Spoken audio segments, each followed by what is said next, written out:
Shalom Uvracha, bienvenue à tous dans notre rubrique Vision chassidique de la paracha de la semaine, cette semaine paracha de Vayakel. Dans notre paracha, Akadosh Baruch Hu demande à Moïse de rassembler tout le peuple juif afin de construire de manière effective le Mishkan, le sanctuaire, le tabernacle qui accompagna le peuple juif pendant 40 années d'errance dans le désert.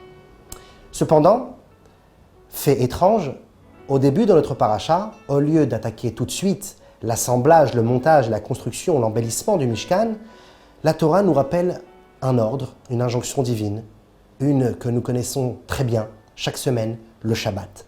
Sheshet Yamim Ta'aseh Melacha. Dieu nous ordonne de travailler pendant 6 jours. Ubeyom HaShevi'i Yeh Lachem Kodesh. Et le 7e jour sera pour vous un jour saint. Shabbat Shabbaton la Hashem, un Shabbat, des Shabbats pour Dieu. Kol haoseh bo melacha, etc. Tout celui qui fera donc un travail pendant ce Shabbat sera retranché malheureusement. Donc, ce qui est intéressant de comprendre, c'est que pour arriver à l'embellissement et à la construction du Mishkan, nous devons passer par le Shabbat. Alors nos sages, dans le Talmud, dans la Mishnah, le Midrash, nous disent la chose suivante. Le Mishkan est en réalité la construction et l'architecture de cet univers, et en particulier de l'univers, le petit monde qui habite chaque homme, l'être humain.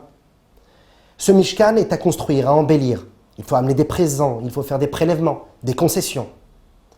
Mais pour ce faire, nous devons connaître également quels sont les enjeux, quels sont les travaux à faire, quels sont ceux à ne pas faire. Et c'est la raison pour laquelle, dans le Mishkan, dans le tabernacle, existaient 39 travaux différents.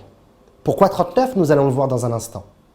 Ces 39 travaux, en réalité, font référence aux 39 manières d'agir d'un juif dans sa vie de tous les jours.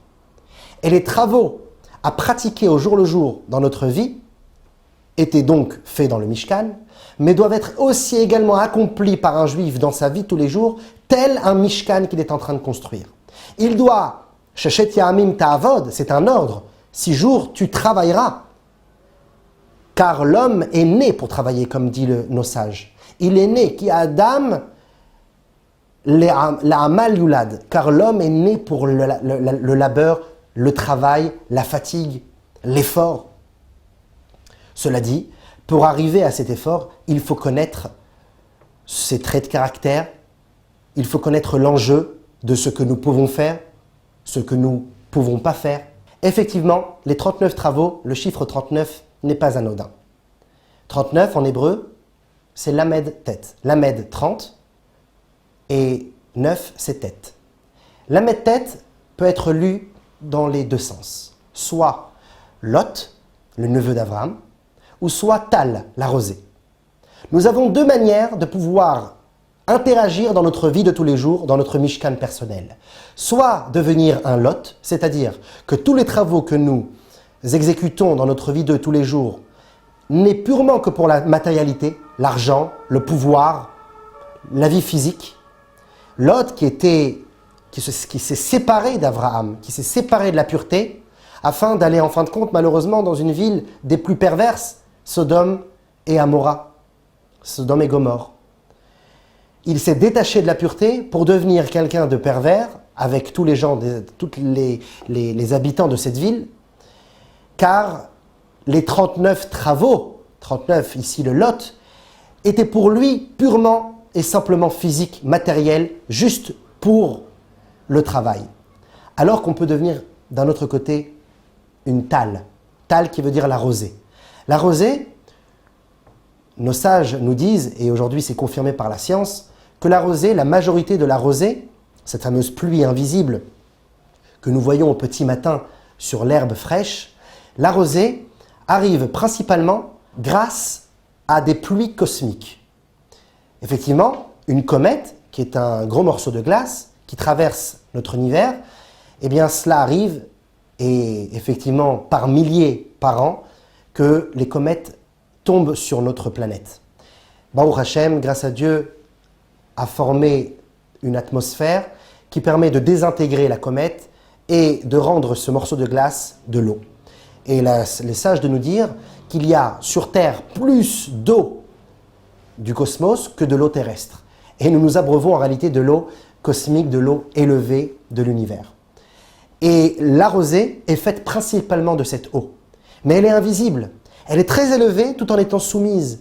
Comme la rosée qui est invisible, pas comme une pluie qui fait du bruit et qui se déverse sur la terre, mais qui est a priori pas apparente, mais qui va pourvoir à la terre et va pouvoir faire pousser les plantes de la meilleure manière. Car la rosée est un véritable liquide magique pour les plantes. Revenons à notre sujet. Nous pouvons soit devenir un lot, soit devenir une talle. C'est-à-dire, soit tomber dans le fait que les lamed tet melachot, les 39 travaux que nous exécutons au jour le jour, deviennent un labeur pour le labeur, ou soit le transformer en talle, en rosée, invisible. C'est-à-dire que tout ce que nous faisons, tous nos agissements au jour le jour, n'est fait que pour la divinité. Nous vivons notre vie d'homme physique et nous emplissons cette vie de divinité, de choses positives, de service de Dieu, de Torah, de mitzvot.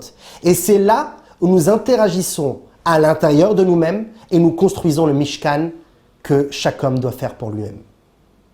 Et voilà pourquoi notre paracha commence par le sujet du Shabbat avant d'arriver au Mishkan. Sheshet yamim ta'avod.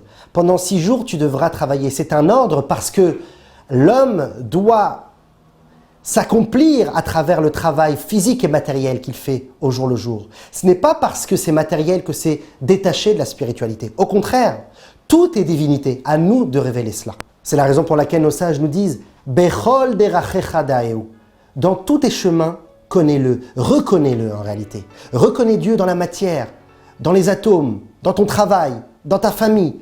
Vis Dieu dans les choses, c'est-à-dire qu'il faut comprendre que la matière et la divinité, en réalité, ne font qu'un.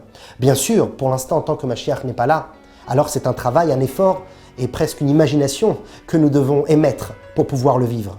Mais lorsque Mashiach viendra, nous verrons Dieu, car Akadosh Baruch Hu remplira le monde de sa divinité, de son énergie, telle que les mers, l'eau remplissent les mers. Shabbat Shalom et à la semaine prochaine.